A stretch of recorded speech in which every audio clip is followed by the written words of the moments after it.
आज हम एक बहुत ही अनोखी और रहस्यमयी किताब की दुनिया में उतरने वाले हैं, जिसका नाम है लाल किताब। देखिए, ये सिर्फ एक किताब नहीं है, ये अपने आप में एक पूरा सिस्टम है जिसमें ज्योतिष, हस्तरेखा शास्त्र और रोजमर्रा की जिंदगी से जुड़े कुछ उपाय सब एक साथ मिल जाते हैं। तो ये है वो किताब, अरुण संहिता, लाल किताब। इसे सिर्फ ज्योतिष की किताब कहना ठीक नहीं होगा। इसे तो किसी की जिंदगी के रास्ते को समझने वाली एक गाइड माना जाता है। और इसका ये जो गहरा लाल रंग का कवर है ना, वो भी जैसे इसके अंदर छिपे सदियों पुराने राज की तरफ इशारा करता है।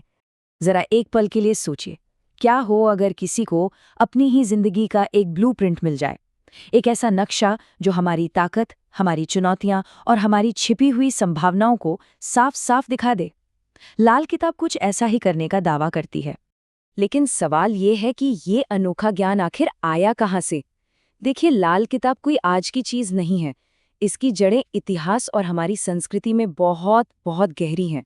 तो चलिए इसके सफर को थोड़ा समझते हैं।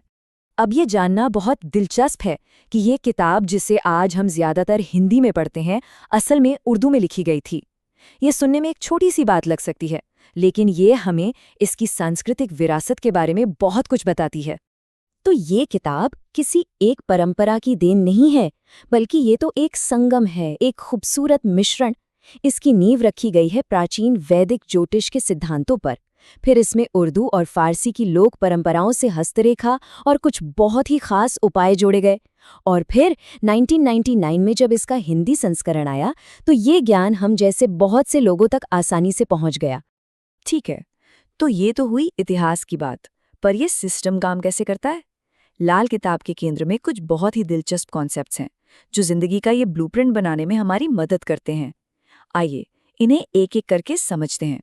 इस पूरी कहानी की शुरुआत होती है कुंडली से। इसे ऐसे समझिए कि जन्म के वक्त आसमान का एक स्नैपशॉट ले लिया गया हो। लाल किताब की नज़र में ये कुंडली सिर्फ एक चार्ट नहीं है, बल्कि ये हमारी जिंदगी का वो ब्लूप्रिंट है जो हमारे संभावित रास्तों और आने वाली चुनौतियों की एक झलक दिखाता है। और इस ब्लूप्रिंट के, या कहिए इस कहानी के जो मेन कैरेक्टर्स हैं, वो हैं ग्रह। जैसे सूर्य हमारे अधिकार और हमारी आत्मा का प्रतीक है, तो चंद्रमा हमारे मन और हमारी भावनाओं को दिखाता है। मंगल हमारी ऊर्जा और हिम्मत है। बुध हमारी समझ और बातचीत करने का तरीका। और शनि हमें अनुशासन और कर्म का पाठ पढ़ाता है। हर ग्रह की अपनी एक कहानी है, अपनी एक भूमिका है। अब ये जो ग्रह हैं, ये हमारी जिंदगी के अलग अलग हिस्सों में अपना असर दिखाते हैं, जिन्हें घर या खाना कहते हैं। कुंडली में ऐसे 12 खाने होते हैं और हर खाना जिंदगी के एक अलग पहलू को दर्शाता है, जैसे करियर, रिश्ते या सेहत। मिसाल के तौर पर सोचिए कि अगर मंगल, जो कि ऊर्जा का ग्रह है, किसी की कुंडली में करियर वाले घर में बैठा हो, तो क्या होगा? जाहिर है, उस इंसान के करियर में बहुत ज्यादा एक्शन और एम्बिशन देखने को मिल सकता है। और यहीं पर लाल किताब बाकी ज्योतिष पद्धतियों से बिल्कुल अलग हो जाती है। ये सिर्फ मुश्किलों को बताती नहीं है, बल्कि उनसे निपटने के रास्ते भी सुझाती है। तो चलिए लाल किताब की सबसे अनोखी खासियत यानी उपाय की दुनिया में चलते हैं। तो इसका तरीका ना बहुत ही सीधा और सिंपल है। सबसे पहले कुंडली में किसी ग्रह के असर को पहचाना जाता है। फिर ये समझा जाता है कि ये असर जिंदगी के किस हिस्से या खाने पर पड़ रहा है। और बस आखिर में उस असर को बैलेंस करने के लिए एक छोटा सा उससे जुड़ा हुआ उपाय किया जाता है। और ये उपाय कोई बहुत बड़े बड़े या मुश्किल काम नहीं होते। अक्सर ये बहुत ही सरल सांकेतिक काम होते हैं, जैसे कि इस पन्ने पर भी दिखाई दे रहा है, बहते पानी में कुछ अर्पित करना या किसी जरूरतमंद को कुछ दान दे देना। मान लीजिए किसी की कुंडली में सूर्य को कमजोर माना जाता है, तो शायद उपाय के तौर पर तांबे के बर्तन इस्तेमाल करने या गुड़ दान करने के लिए कहा जाए। ये सिर्फ रस्में नहीं है, बल्कि ये हमारी ऊर्जा और हमारे इरादे को एक पॉजिटिव दिशा देने के बहुत शक्तिशाली तरीके हो सकते हैं। तो सबसे बड़ा फर्क यही है, जहां ज्यादातर पारंपरिक ज्योतिष सिर्फ ग्रहों की चाल को समझने और भविष्य बताने पर जोर देता है, वहीं लाल किताब एक कदम आगे जाकर हमें एक्शन लेने के लिए कहती है। ये हमें उपाय के जरिए अपनी जिंदगी में संतुलन लाने के लिए कुछ टूल्स देती है। मतलब सिर्फ समझना नहीं, बल्कि कुछ करना।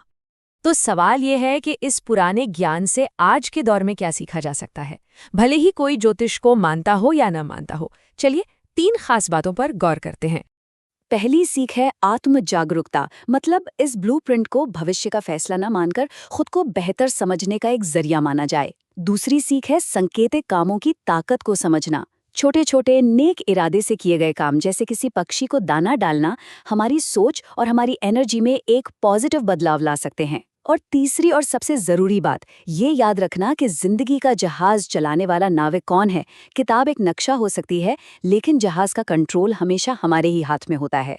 तो आखिर में लाल किताब हमारे सामने एक बड़ा सवाल छोड़ जाती है।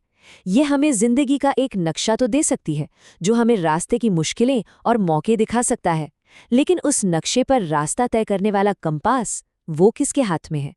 ये ज्ञान हमें यही याद दिलाता है कि आखिरी ताकत और जिम्मेदारी हमेशा हमारी ही होती है।